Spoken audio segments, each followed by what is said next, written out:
E o Paraguai, o nosso país vizinho aqui do Brasil, está passando aí por problemas envolvendo o mercado cripto, uma vez que agora nos últimos dias, aí no final da semana passada, os senadores, né, as pessoas lá da política da região, decidiram que a mineração de criptomoedas é prejudicial à rede elétrica. Eles estão querendo propor uma proibição intensiva e totalitária em cima não só do mercado de mineração, mas do mercado de comercialização de criptomoedas pelos próximos 180 dias. E nesse vídeo aqui a gente vai debater um pouco mais sobre como isso pode impactar o mercado cripto, uma vez que a gente está às vésperas aí do halving, né? Menos aí de 2 semanas. Logo depois da vinheta.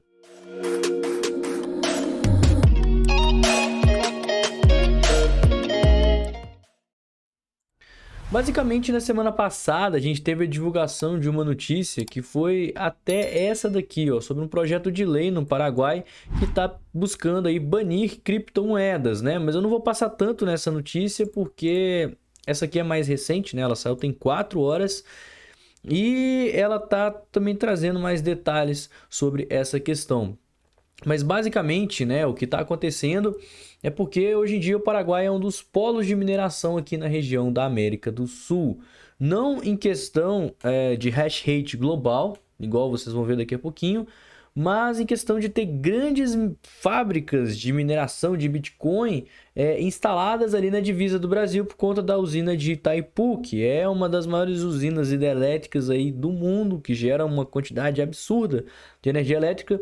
E como lá no Paraguai é um país que o imposto é mais amigável à população, os impostos, a carga tributária é menor, isso acaba compensando para minerar não só financeiramente na questão de energia elétrica, mas também na questão de compras e importação aí das máquinas de mineração. Então, vários mineradores ao redor do mundo, inclusive nos Estados Unidos, que hoje é o maior país do mundo no quesito de mineração, estão buscando refúgio no Paraguai, principalmente pós-halving.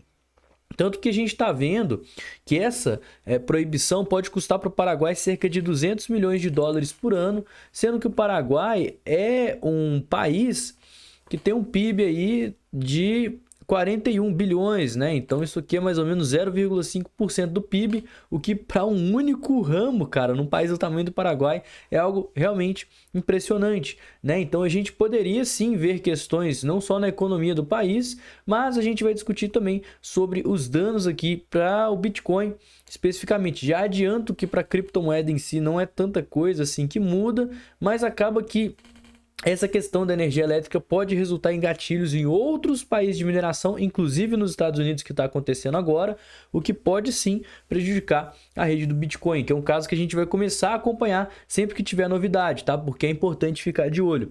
Então, basicamente, a receita que os mineradores lá no Paraguai estão gerando para o país é na ordem de 200 milhões de dólares. E agora, né, está sendo aprovado um projeto de lei que pode proibir a mineração de criptomoedas no país. E segundo dados, por isso que eu trouxe essa notícia aqui, o banimento ele seria geral, né? Então ele não seria só em cima dos mineradores, mas também envolveria a negociação de criptomoedas no Paraguai. E nesse caso aqui, eu acho que eu até diminui a tela aqui sem querer. Nesse caso, esse projeto de lei foi apresentado agora, né, no começo de abril, no dia 4 de abril, sobre a alegação de que as criptomoedas estão roubando energia e interrompendo o fornecimento de eletricidade do país. Então, igual comentado, né, esse projeto de lei ele vai proibir por 180 dias até que se criem novas leis ali para regular a questão da rede elétrica nacional e garantir o fornecimento de energia suficiente. Então, basicamente, né, uma coisa que eu comentei aqui é que a mineração de Bitcoin ela é financeiramente interessante, é uma contribuição positiva para o balanço comercial do Paraguai, porque tem muita empresa que gira muito capital, paga muito imposto, tanto que foi responsável por praticamente 0,5% do PIB, Produto Interno Bruto Anual, lá do país. E a grande questão é que esse projeto pode impactar os maiores players da indústria, como a Marathon Digital Holdings, que é uma das maiores mineradoras de criptomoedas hoje em dia, que começou a implantar uma estrutura absurda em torno aí da usina hidrelétrica de Itaipu em novembro do ano passado, e isso poderia, obviamente, prejudicar essa empresa, né? Isso porque a usina de Itaipu, igual a gente comentou também, né, é um dos lugares mais favoritos, né, mais visados para os mineradores se estabelecerem por conta de produzir muita energia e de ter a questão da proximidade. Quanto mais próximo o minerador tá da fonte de produção de energia elétrica, mais viável fica para ele porque ele vai ter menos perdas, certo? E também a gente tem a questão, né, da usina de Itaipu produzir muita energia, sobrar muita energia, então essa energia ela é distribuída de uma forma mais barata para as pessoas que estão ali na região, tal como os mineradores. Então, eles estão próximos à usina de Itaipu, que é brasileira, mas está ali na divisa, e no país economicamente viável no âmbito fiscal. Então, os legisladores lá do Paraguai, eles estão falando que tiveram 50 casos de interrupção no fornecimento da energia, que é basicamente ligadas aí à mineração, que se conectaram ilegalmente às fontes de eletricidade desde fevereiro. Então tem muita gente ali fazendo ligações ilegais com a rede elétrica para estar fazendo a mineração de criptomoedas, o que está demandando uma quantidade muito grande aí de consumo da rede. E um fato similar a esse aconteceu no Cazaquistão há uns anos atrás, levando a uma repressão da indústria e até expulsar os operadores de mineração ilegais do país. Atualmente, o Paraguai, aqui, ó, ele é responsável por 0,15% do poder computacional da rede, e muita gente até fala, poxa, mas o Brasil tem um poder computacional maior do que o Paraguai. Sim, mas acontece que o hash rate do Paraguai, ele é concentrado nas grandes empresas, enquanto o hash rate do Brasil é muita gente que tenta entrar em pools de mineração, ceder um pouquinho do poder computacional ali para alguma empresa grande, para alguma pool, né? E aí você vai passar parte do seu lucro para ela, vai receber proporcionalmente do que você está ali entrando de poder computacional, mas acaba que não é viável financeiramente, né? Acaba que não se paga. Você ganha bem pouquinho, mas tem gente que acaba deixando o computador ligado lá minerando. Enquanto lá no Paraguai realmente é algo muito forte. Inclusive, tem muita gente dos Estados Unidos, que atualmente é o país com o maior poder computacional do mundo, responsável aí por 37,84% do hash rate, né, do poder de hash da rede, tá face ao halving, que vai acontecer daqui a poucas semanas, né, poucos dias, na verdade, menos de 2 semanas, e está começando a mandar as suas máquinas aqui direto para o Paraguai, justamente porque é mais barato minerar no Paraguai do que no próprio Estados Unidos. Então, se a gente tiver, por exemplo, uma proibição aqui no Paraguai, isso poderá repercutir em outros lugares do mundo, que seria uma alternativa também para os mineradores americanos, né? E o grande problema disso é porque o Paraguai sozinho, se ele parar de minerar, isso vai ser ruim para a economia do país, né? E consequentemente para as pessoas que dependem da empresa, do trabalho, às vezes até que estão ali negociando criptomoedas e poderão ser prejudicadas por conta dessa nova legislação, onde não vai poder ser possível negociar de forma legal dentro das corretoras nacionais no Paraguai, Bitcoin e outras criptomoedas. Mas a grande questão é porque foi feito um estudo que mostra qual o preço que o Bitcoin precisa se manter para ele ser lucrativo após o halving, né? Que é aquele evento que acontece na rede onde a recompensa dos mineradores cai pela metade. E basicamente, a máquina mais utilizada hoje em dia é a S19 XP, que ela tem um custo mais ou menos de $40 mil para ficar no 0 a 0. Então, se o Bitcoin estiver ali em torno dos 40k, o minerador está no lucro, tá 0 a 0, né? Acima lucro, abaixo prejuízo. E como vai cortar pela metade, esse custo vai subir para $80 mil. E já está ficando inviável para os mineradores utilizarem essa S19 XP. Só que ela é a mais utilizada. Então, o que eles estão fazendo é justamente buscando refúgio lá no Paraguai. Então, a perspectiva para esse halving é que a participação do país, né, no poder computacional global do Bitcoin viesse a aumentar drasticamente, o que aparentemente não é o que vai acontecer se essa lei for aprovada. Então a gente vai ter uma perda massiva da quantidade de capital, né, de hash da rede do Bitcoin, devido ao halving, essas placas elas vão ficar de certa forma obsoletas, porque o Bitcoin ele não está valendo 80 mil dólares agora, né? E ficaria viável de se minerar se fosse lá no Paraguai, onde essas máquinas, devido ao custo energético menor, poderiam ter um rendimento menor, né? Um rendimento melhor, ficar mais barato minerar Bitcoin. E vale falar também, né, que o halving que vai acontecer, ele tem um impacto direto no comportamento dos mineradores, porque o custo deles vai dobrar. Então esse Kim Yong-jun, que ele é o CEO da CryptoQuant, uma empresa de análise on-chain, fez um estudo mostrando as máquinas de mineração mais utilizadas atualmente.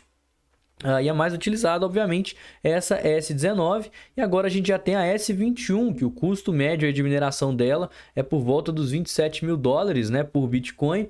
Porém, ela ainda é muito cara de ser implantada. Então, as pessoas, em vez de comprar, ela estão preferindo migrar para um país e manter as máquinas antigas da S19.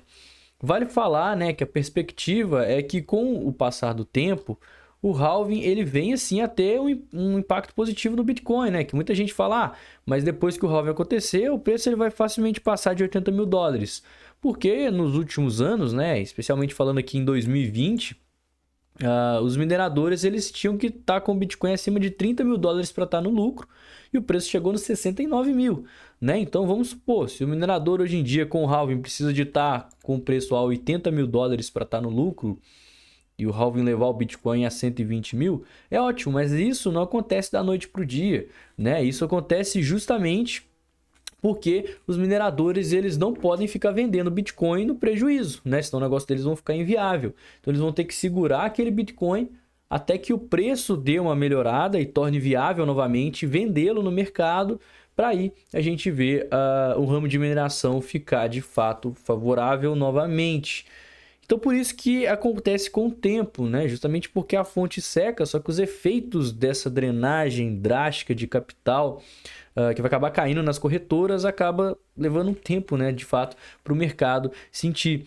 Então, se a gente pegar aqui as máquinas mais utilizadas, não só a S19 Pro XP, mas também as demais, o preço médio é ainda pior, né? É 49 mil dólares aí por Bitcoin. Então, depois do halving, o preço vai facilmente ficar acima dos 80 mil dólares e vai inevitavelmente ficar inviável para os mineradores estarem minerando Bitcoin. Então, da mesma forma que fica inviável, ele também torna várias máquinas de mineração obsoletas, porque elas não vão competir ali com o hash necessário para estar ficando viável. Elas vão gastar muita energia, não vão conseguir gerar aquela quantidade de Bitcoin necessária para estar suprindo a demanda. Tanto que tem aqui, ó, essa tabela que compara o halving, quanto que os mineradores ganharam e quanto, né, que estava o preço do Bitcoin no dia do halving e 150 dias depois. Então você vê que há sim uma certa diferença, principalmente do primeiro para o segundo, mas nos demais, assim, olha só, em 2020, né? O preço depois do halving era para ser 30 mil. 150 dias depois, ainda não chegou nos 30 mil, né? Tava bem longe disso. Foi chegar vários meses depois. E halving após halving, os mineradores eles ficam com esse certo medo, essa certa incerteza do mercado.